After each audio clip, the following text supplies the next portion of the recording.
हमने आपका inorganic chemistry paper number first BSc second year के अंदर डी ब्लॉक एलिमेंट स्टार्ट किया था। उसके अंदर आपने एक पॉइंट पढ़ा था electronic configuration of D block elements. वो हम 3D सीरीज के पढ़ चुके, 4D सीरीज के पढ़ चुके, 5D सीरीज के इलेक्ट्रॉनिक कॉन्फ़िगरेशन सबके पढ़ चुके। कौन कौन से एक्सेप्शन है वगैरह वो सब हमने आपको बताए थे। उसी के अंदर आगे सीक्वेंस में पढ़िएगा second point atomic size. D block elements के अंदर एटॉमिक साइज किस प्रकार वेरी करती है, इंक्रीज होती है, डिक्रीज होती है, किस प्रकार वेरी करती है, उसके बारे में पढ़ना है। देखिएगा जनरल सामान्यतः आप लोगों ने पीरियड टेबल पढ़ा होगा, जब भी लेफ्ट टू राइट जाते हैं, बाएं से दाएं जाते हैं आवर्त के अंदर, पीरियड्स के अंदर, तो एटॉमिक साइज क्या होती है बेटा जी, वो डिक्रीज होती है। But when we move from top to bottom, हम ऊपर से नीचे वर्ग में आते हैं, ऊपर से नीचे वर्ग में आते हैं, तो एटॉमिक साइज क्या होती है बेटा जी, वो इंक्रीज होती है। ठीक है, परमाणु आकार के मान में वृद्धि होती है ऊपर से नीचे आने पर, और बाएं से दाएं जाने पर घटती है। ये तो सामान्य नियम है। हमें तो डी ब्लॉक के तत्वों के बारे में पढ़ना है कि डी ब्लॉक के तत्वों में क्या चेंजेस होते हैं। ठीक है, डी ब्लॉक के तत्वों में क्या परिवर्तन होते हैं, उस चीज को पढ़ना है।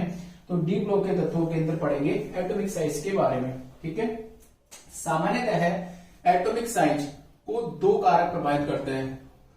दो कारक, कौन कौन से कारक होते हैं? दो कारक होते हैं, दो फैक्टर होते हैं, टू फैक्टर। पहला फैक्टर देखिएगा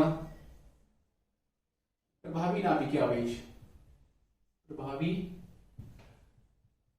नाभिकीय आवेश, इसको बोलते हैं इफेक्टिव न्यूक्लियर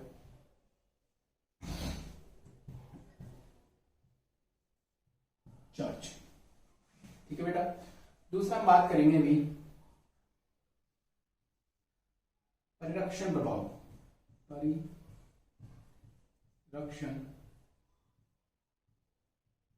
प्रभाव, जिसको बोलते हैं आवरणीय प्रभाव। आवरणीय प्रभाव, इसका नाम, दूसरा नाम है शील्डिंग इफेक्ट। क्या कहते हैं बेटा जी इसको? Shielding effect.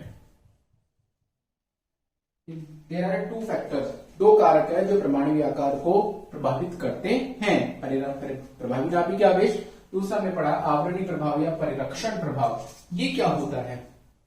देखो, नाभिक न्यूक्लियस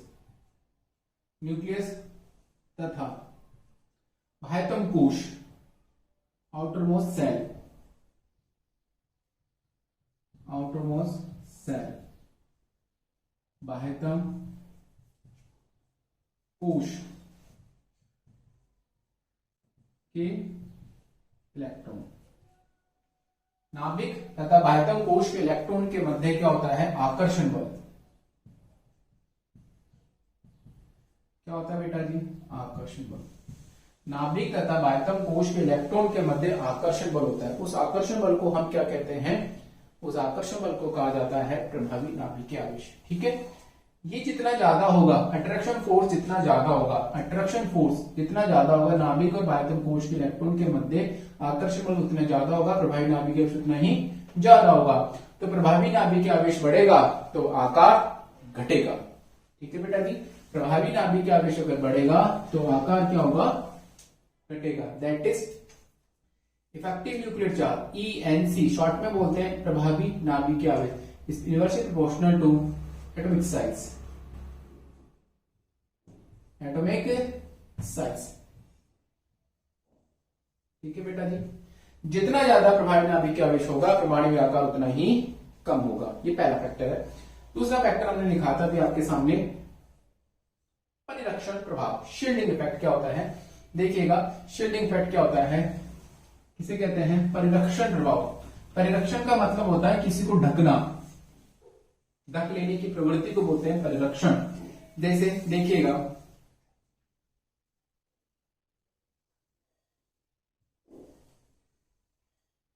हमने बात की, this is nucleus, this is NS shell, NS sub shell. This is n-1d, n-1d sub shell, this is n-1d sub, this is ns shell. ये आउटर मोस्ट है, सबसे बाहर की तरफ है, बाह्यकम। अब देखो होगा क्या, ये न्यूक्लियस है, न्यूक्लियस और सबसे बाहर वाले कक्षक कौन है, ns। न्यूक्लियस और सबसे बाहर वाले ns के मध्य क्या होगा बेटा, अट्रैक्शन फोर्स, अट्रैक्शन फोर्स, आकर्षण बल होगा। नाभिक और सबसे बाह्यतम कोश वाला कौन सा, ns कक्षक, इसके मध्य तो क्या होगा, आकर्षण बल होगा। और देखिएगा इन दोनों के बीच में, इन दोनों के बीच में क्या होगा, रिपल्शन,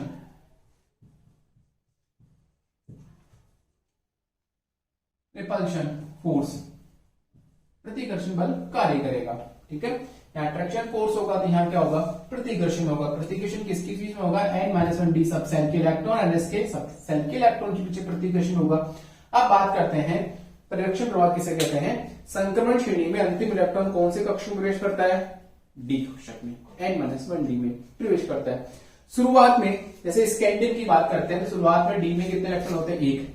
अब आप धीरे धीरे जा रहे हो, स्कैंडियम से टाइटेनियम तक जा रहे हो, वैलेडियम तक जा रहे हो, क्रोमियम, सबसे लास्ट में गए जिंक तक। तो डी में इलेक्ट्रॉन की संख्या कितनी जाती है, जिंक तक 10 हो जाती है। शुरुआत में स्कैंडियम में कितने इलेक्ट्रॉन थे, एक। जब शुरुआत के अंदर, शुरुआत में इलेक्ट्रॉन किसमें जाता है, डी में एक इलेक्ट्रॉन जाएगा। जैसे जैसे डी में इलेक्ट्रॉन की संख्या बढ़ती जाएगी, डी कक्षक में इलेक्ट्रॉन की संख्या में वृद्धि के साथ साथ n-1d कक्षक के इलेक्ट्रॉन तथा ns के इलेक्ट्रॉन के मध्य क्या होता है, रिपल्शन होता है। इसके और इसके मध्य क्या होगा, रिपल्शन होगा, रिपल्शन, क्योंकि इसमें भी इलेक्ट्रॉन है, इसमें भी इलेक्ट्रॉन है, तो इलेक्ट्रॉन इलेक्ट्रॉन के मध्य क्या होगा, रिपल्शन। रिपल्शन होगा तो आकार क्या हो जाएगा, बढ़ जाएगा। आकार बढ़ने की इस प्रवृत्ति को बोलते हैं परिरक्षण प्रभाव। कैसे, इस n-1d सब सेल के इलेक्ट्रॉन ने क्या किया, इस नाभिक को ढक लिया। इन्होंने क्या किया, इस नाभिक को ढक लिया, जिससे नाभिक का बाह्यतम कक्षक के प्रति आकर्षण बल क्या होगा, ये आकर्षण बल क्या हो गया, कम हो गया, कमजोर हो गया। आकर्षण बल कमजोर हो गया, लेकिन इसके और इसके मध्य क्या हो गया, प्रतिकर्षण हो गया। तो प्रतिकर्षण क्यों हुआ, जैसे जैसे स्कैंडियम से जिंक की तरफ या आगे नीचे वाली सीरीज के अंदर जैसे जैसे आगे बढ़ते जाते हैं, डी कक्षकों में इलेक्ट्रॉन बढ़ने के साथ साथ n-1d सब सेल के इलेक्ट्रॉन तथा ns कक्षक के इलेक्ट्रॉन के मध्य क्या होता है, प्रतिकर्षण होता है। इस प्रतिकर्षण के कारण आकार के मान में क्या हो जाती है बेटा जी, वृद्धि हो जाती है। ठीक है, तथा ये n-1d कक्षक के जो इलेक्ट्रॉन होते हैं इस नाभिक को ढक लेते हैं, आवरण कर लेते हैं, शील्ड कर लेते हैं। ये क्या करते हैं, इस नाभिक को क्या कर लेते हैं, ढक लेते हैं, जिससे इस नाभिक का बाह्यतम कक्षक के प्रति आकर्षण बल क्या हो जाता है, कम हो जाता है। आकर्षण बल हो गया कम तो प्रतिकर्षण बल क्या हो गया, बढ़ गया। तो प्रतिकर्षण बल बढ़ गया और आकर्षण बल कम हो गया तो आकार के मान में क्या हो जाएगी, वृद्धि। तो हम क्या कह सकते हैं, शील्डिंग इफेक्ट, मतलब number of D electron increase, number of D electron increase. जैसे से डी इलेक्ट्रॉन इंक्रीज होंगे, number of D electron increase, इससे इफेक्ट क्या पड़ेगा, डी इलेक्ट्रॉन बढ़ने के साथ साथ रिपल्शन, रिपल्शन इन बिटवीन, किस किस से रिपल्शन बढ़ेगा, repulsion in between ns and n-1d shell. ns and n-1d के बीच में क्या होगा, रिपल्शन बढ़ेगा। रिपल्शन बढ़ेगा दैट इज अट्रैक्शन फोर्स क्या होगा, अट्रैक्शन डिक्रीजेस। अट्रैक्शन क्या होगा, रिपल्शन इन, ये तो रिपल्शन तो इंक्रीज होगा यहां पर, और अट्रैक्शन इन बिटवीन किसके बीच में, ns एंड न्यूक्लियस के बीच में रिडक्शन क्या होगा, वो डिक्रीज होगा। ठीक है बेटा, तो इससे क्या होगा, एटॉमिक साइज, एटॉमिक साइज क्या हो जाएगी बेटा जी, वो इंक्रीज हो जाएगी। एटॉमिक साइज इंक्रीज हो जाएगी तो एटॉमिक साइज की बढ़ने की प्रवृत्ति किसके कारण हुई, n-1d सब सेल के इलेक्ट्रॉन क्या किया, नाभिक को ढक लिया। नाभिक को ढक लिया तो नाभिक का बाह्यतम कक्षक के प्रति आकर्षण बल कम हो जाएगा तथा n-1d कक्षक के इलेक्ट्रॉन नाभिक को ढक लेते हैं, जिससे इसके और इसके मध्य आकर प्रतिकर्षण बल बढ़ेगा। प्रतिकर्षण बढ़ेगा तो आकार के मान में वृद्धि होगी, अर्थात शील्डिंग इफेक्ट, शील्डिंग इफेक्ट अर्थात shielding effect is proportional to atomic size. Shielding effect जो होता है वो एटॉमिक साइज की क्या होता है, डायरेक्टली प्रोपोर्शनल होता है। ठीक है बेटा। परीक्षण प्रभाव समानुपाती, जितना ज्यादा परीक्षण प्रभाव होगा एटॉमिक साइज उतनी ही ज्यादा होगी। समझ में आया। दो कारक हमने पढ़े हैं, इन दोनों कारकों का यूज करना है, देखिएगा।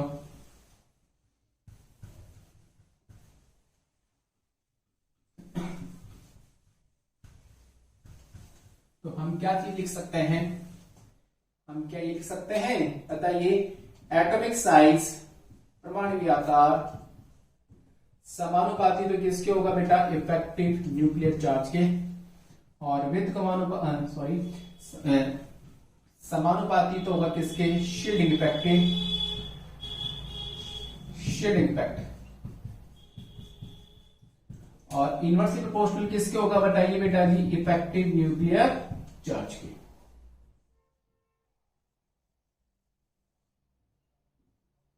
This is most. अब हम बात करेंगे डी ब्लॉक के तत्वों में। अब हम बात करेंगे किसमें, डी ब्लॉक के तत्वों में।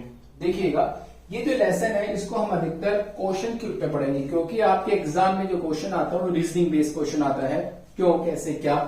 तो देखिएगा हम एक क्वेश्चन लिखना चाह रहे हैं, फर्स्ट ट्रांजिशन सीरीज में, फर्स्ट ट्रांजिशन सीरीज में स्कैंडियम से क्रोमियम तक, स्कैंडियम से क्रोमियम तक एटॉमिक साइज क्या होती है बेटा जी, वो डिक्रीज होती है। एग्जाम में क्वेश्चन पूछा जाता है एटॉमिक साइज डिक्रीज होती है, जबकि क्रोमियम से कॉपर तक, क्रोमियम से कॉपर तक एटॉमिक साइज, क्रोमियम से कॉपर तक एटॉमिक साइज लगभग समान होती है, तथा कॉपर से जिंक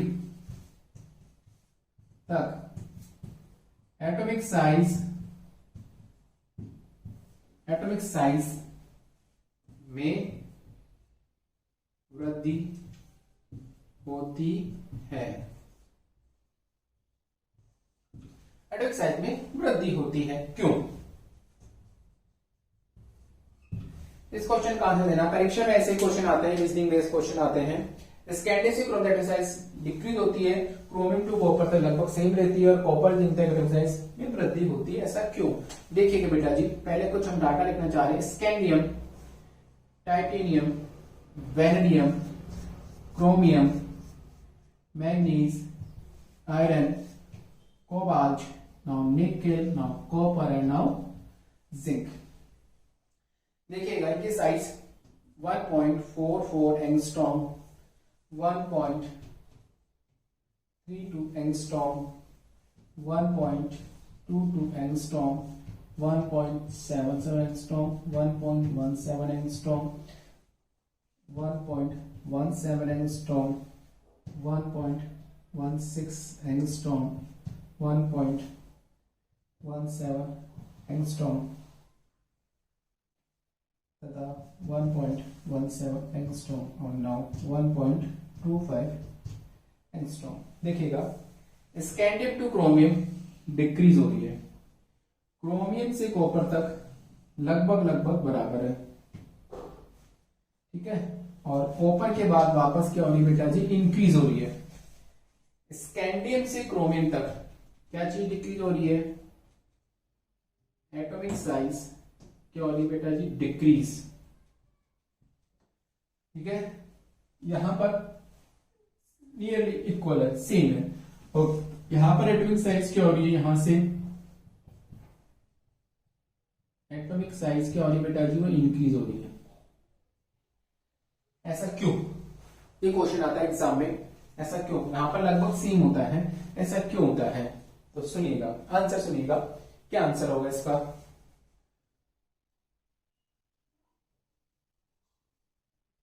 देखिएगा स्कैंडियम से क्रोमियम तक डिक्रीज हो रही है, डिक्रीज हो रही है। क्या चीज डिक्रीज हो रही है? एटॉमिक साइज डिक्रीज हो रही है। ये डिक्रीज होगा तो शील्डिंग इफेक्ट भी क्या होगा बताइए? डिक्रीज। तो ये क्या होगा? इंक्रीज। दैट इज हम क्या कह सकते हैं यहां तक इफेक्टिव न्यूक्लियर चार्ज का जो मान होता है वो किससे ज्यादा होता है बेटा? ये शील्डिंग इफेक्ट से। शील्डिंग इफेक्ट से क्या होगा? वो ज्यादा। ये इफेक्टिव न्यूक्लियर चार्ज ज्यादा होगा। इफेक्टिव न्यूक्लियर चार्ज ज्यादा होगा तो आकार के मान में क्या होगी? कमी। तो आकार के मान में कमी हो रही है। यहां पर एटॉमिक साइज बढ़ रही है। एटॉमिक साइज बढ़ेगी तो शील्डिंग इफेक्ट भी बढ़ेगा, तो ये चीज क्या हो जाएगी? कम। तो हम क्या कह सकते हैं? इफेक्टिव न्यूक्लियर चार्ज जो होगा वो कम होगा और जो शील्डिंग इफेक्ट होगा ना, शील्डिंग इफेक्ट वो क्या होगा बेटा जी? ज्यादा होगा। समझ में आ रहा है सबके? पहले के प्रभावी नाभिकीय आवेश का मान ज्यादा होगा स्कैंडिन से वेनेडियम तक, और लास्ट में शील्डिंग इफेक्ट जो होता है वो ज्यादा होता है प्रभावी नाभिकीय आवेश से। और यहां पर लगभग effective nuclear charge is nearly equal to shielding effect. इसकी जो वैल्यू होती है लगभग क्या होती है? दोनों एक दूसरे के बराबर होती है। हमने आपको अभी थोड़ा पहले बताया था कि जैसे जैसे डी कक्षों में इलेक्ट्रॉन की संख्या बढ़ती जाती है, जहां पर डी कक्षों में सबसे ज्यादा इलेक्ट्रॉन होंगे वहां पर परिरक्षण प्रभाव का मान सबसे ज्यादा होगा। तो परिरक्षण प्रभाव का मान सबसे ज्यादा किसमें होता है? जिंक के केस में। जिंक के केस में परिरक्षण प्रभाव का मान सबसे ज्यादा होता है, अतः जिंक का परमाणु आकार के मान में अचानक से वृद्धि हो जाती है। लेकिन बीच के तत्वों में क्रोमियम से कॉपर तक लगभग परिरक्षण प्रभाव और शील्डिंग इफेक्ट की वैल्यू क्या होती है बेटा जी? लगभग समान होती है। जितना आकार बढ़ता है उतना क्या हो जाता है? कम। जबकि शुरुआत के तत्वों में प्रभावी नाभिकीय आवेश की वैल्यू ज्यादा होती है शील्डिंग इफेक्ट से। प्रभावी नाभिकीय आवेश क्या करता है? प्रभावी नाभिकीय आवेश बढ़ेगा तो आकार क्या होगा? घटेगा। ठीक है, आकार की वैल्यू क्या हो जाती है? वो घटती जाती है। इसलिए और सबसे लास्ट में जिंक में सबसे ज्यादा इलेक्ट्रॉन होते हैं, जिनमें D10, तो शील्डिंग इफेक्ट की वैल्यू ज्यादा होने के कारण परिरक्षण प्रभाव से आकार के मान में वृद्धि हो जाती है। इस तरह का ये क्वेश्चन आता है। देखिए बेटा, एक दूसरा क्वेश्चन हो रहा है हमारे पास एटॉमिक साइज से रिलेटेड। पहला क्वेश्चन तो आपने पढ़ लिया फर्स्ट ट्रांजिट सीरीज के रेस्पेक्ट में। अब सेकंड और थर्ड ट्रांजिट सीरीज के रेस्पेक्ट में पढ़ेंगे दूसरा क्वेश्चन। दूसरा क्वेश्चन है हमारे पास, क्या कारण है कि 3D संक्रमण श्रेणी का परमाणु आकार सेकंड संक्रमण श्रेणी के परमाणु आकार के लगभग समान होता है। बहुत बार क्वेश्चन आ रहा है एग्जाम में कि थर्ड ट्रांजिट सीरीज का परमाणु आकार सेकंड ट्रांजिट सीरीज के परमाणु आकार के लगभग समान होता है। क्यों? नियम तो ये कहता है कि ऊपर से नीचे जाओ, आवर्त सारणी में ऊपर से नीचे जब जाते हैं तो आकार बढ़ना चाहिए। ठीक है, आकार क्या होना चाहिए? बढ़ना चाहिए। वर्ग में जब भी ऊपर से नीचे जाते हैं तो परमाणु आकार बढ़ता है, परंतु तृतीय संक्रमण श्रेणी थर्ड ट्रांजिट सीरीज का परमाणु आकार सेकंड ट्रांजिट सीरीज के परमाणु आकार के लगभग समान क्यों हो जाता है? क्वेश्चन ये है कि लगभग समान क्यों हो जाता है? लगभग क्यों समान हो जाता है? लगभग समान, ऐसा क्या कारण है कि लगभग समान हो जाता है? इसको पढ़ना है। देखो यहां पे इसके आगे देखिएगा, सबकी एटॉमिक साइज ऑलमोस्ट नियरली लगभग समान है, कुछ डिफरेंस होगा। जैसे यहां पर लगभग सबकी समान आ रही है एटॉमिक साइज। ऐसा क्यों है? ऐसा क्या रीजन है? तो देखिएगा इसमें कोई चेंज नहीं हुआ है, इनकी आकार घट गया। घट के किसके बराबर आ गया? इनके बराबर आ गया। थर्ड ट्रांजिट सीरीज में देखिए क्या रीजन है, यहाँ एटॉमिक नंबर कितना होता है? 57, यहाँ कितना होता है? 72, राइट। इसके बीच में, इनके बीच में कितने एलिमेंट्स होते हैं बेटा जी? इसके बीच में एलिमेंट होते हैं 14F ब्लॉक एलिमेंट्स। कितने एलिमेंट्स होते हैं? 14F ब्लॉक के क्या होते हैं? एलिमेंट्स होते हैं। ठीक है, 14 कौन कौन से होते हैं? सीरियम 58 से लेकर लुटेशियम 71। तो देखो सीरियम 58 से लेकर लुटेशियम 71 की कितने तत्व होते हैं? 14 तत्व होते हैं। आपने इसका कॉन्फ़िगरेशन लिखा तो यहाँ पर 4F0 लिखा था और यहाँ पर कितना लिखा था? 4F14 लिखा था 4F14। यहाँ से 4F14 अचानक से F कक्षक में कितने इलेक्ट्रॉन बढ़ जाते हैं? 14 इलेक्ट्रॉन बढ़ जाते हैं, 14 इलेक्ट्रॉन बढ़ जाते हैं। F कक्षक में 14 इलेक्ट्रॉन बढ़ते हैं, साथ ही साथ नाभिक में भी 14 प्रोटॉन की क्या हो जाती है? वृद्धि हो जाती है। ठीक है, हफेनियम तथा हफेनियम के बाद वाले तत्वों के, हफेनियम तथा हफेनियम के बाद वाले तत्वों के नाभिक में किसमें बेटा जी? न्यूक्लियस में कितने प्रोटॉन की वृद्धि होती है? 14 प्रोटॉन की क्या होती है? वृद्धि। ठीक है, तथा नाभिक में 14 प्रोटॉन की वृद्धि होगी तो नाभिक नाभिक का न्यूक्लियस का देखिएगा, न्यूक्लियस तो न्यूक्लियस का बाह्यतम कोश के प्रति आकर्षण बल क्या हो जाएगा, बढ़ जाएगा। बाह्यतम कोश के इलेक्ट्रॉन के प्रति आकर्षण बल क्या हो जाएगा बेटा जी, बढ़ जाएगा। आकर्षण बल बढ़ गया, आकर्षण बल क्या हो जाएगा, बढ़ जाएगा। आकर्षण बल बढ़ जाएगा तो इन सब का परमाणु आकार क्या हो जाएगा, कम होके किसके बराबर आ जाता है, इनके बराबर आ जाता है। समझ में आ रहा है। हम क्या कह रहे हैं, हफेनियम तथा हफेनियम के बाद वाले तत्वों के नाभिक में 14 प्रोटॉनों की वृद्धि होती है, जिसके कारण नाभिक का बाह्यतम कोश के इलेक्ट्रॉन के प्रति आकर्षण बढ़ जाता है। आकर्षण बढ़ेगा तो इनका आकार कम होकर किसके बराबर आ जाएगा, सेकंड ट्रांस सीरीज के तत्वों के परमाणु आकार के बराबर आ जाता है। पहली बात तो ये, तो मतलब हुआ क्या यहाँ पर कौन सी चीज हुई, इफेक्टिव न्यूक्लियर चार्ज क्या हो गया, इंक्रीज हो गया। इफेक्टिव न्यूक्लियर चार्ज इंक्रीज हो गया तो परमाणु आकार कम होकर किसके बराबर आ गया, इनके बराबर आ गया। इनका आकार कम होकर किनके बराबर आ गया, इन तत्वों के परमाणु आकार के लगभग बराबर आ गया। दूसरा बात करते हैं अपन शील्डिंग इफेक्ट की। एफ कक्षक में इलेक्ट्रॉन कहां जाएगा, और अंदर जाएगा, n-2f कक्षक में प्रवेश करेगा। n-2f कक्षक और अंदर है, मतलब इस चीज को हम ऐसे बात करें, ये न्यूक्लियस है, ये n-2 है, इससे n-1 है, इससे ns है, ये ns है, ये बेटा जी n-1 है d, और ये कौन से बेटा जी n-2f, और अंदर जा रहे इलेक्ट्रॉन। तो f कक्षक की आकृति विकृत होने के कारण इसका जो शील्डिंग इफेक्ट होता है वो बहुत दुर्बल होता है, वीक शील्डिंग इफेक्ट होता है, वीक। तो शील्डिंग इफेक्ट का मान हो गया कम और इफेक्टिव न्यूक्लियर चार्ज का मान क्या हो गया, बढ़ गया। तो इन दोनों के सम्मिलित रूप के कारण, इसके कारण बेटा जी शील्डिंग इफेक्ट क्या होता है, वीक होता है। एफ शील्डिंग इफेक्ट क्या होता है इनका, वीक। एफ ऑर्बिटल का शील्डिंग इफेक्ट क्या होता है, वो क्या होता है, शील्डिंग इफेक्ट, वो क्या होता है, वीक। शील्डिंग इफेक्ट वीक हो गया और इफेक्टिव न्यूक्लियर चार्ज क्या हो गया, बढ़ गया। तो दोनों के सम्मिलित प्रभाव के कारण 5D श्रेणी के तत्वों का परमाणु आकार 4D श्रेणी के तत्वों के परमाणु आकार के लगभग बराबर हो जाता है। ठीक है, तो इसको कहते क्या है, किसके कारण हुआ, ऐसा किसके कारण हुआ, तो इसका एक और इफेक्ट बोला जाता है लेंथेनाइट संकुचन। This is lanthanide contractions. इस लेंथेनाइट कॉन्ट्रैक्शन का प्रभाव किस पे पड़ा, इसको कहा जाता है लेंथेनाइट कॉन्ट्रैक्शंस। इस लेंथेनाइट कॉन्ट्रैक्शन के कारण हफेनियम तथा हफेनियम के बाद वाले तत्वों के नाभिक में क्या होती है, 14 प्रोटॉन की वृद्धि होती है, जिसके कारण परमाणु आकार क्या हो जाता है, कम। परमाणु आकार कम होकर तथा एफ कक्षों को ध्रुव परीक्षण प्रभाव होता है। इन दोनों के सम्मिलित प्रभाव के कारण इनका परमाणु आकार किसके बराबर हो जाता है, इनके बराबर हो जाता है। ठीक है, समझ में आया। कभी कभी क्वेश्चन खूब एग्जाम में क्वेश्चन पूछा है कि जर्कोनियम और हफेनियम, जर्कोनियम और हफेनियम या नायोबियम या टेंटेनम, जर्कोनियम हफेनियम या नायोबियम और टेंटेनम का परमाणु आकार लगभग समान होता है। अतः इन्हें रासायनिक विधि द्वारा सेपरेशन करना थोड़ा कठिन कार्य है, आसानी से सेपरेट नहीं कर सकते हैं। तो ये इसकी रीजन है। Thank you.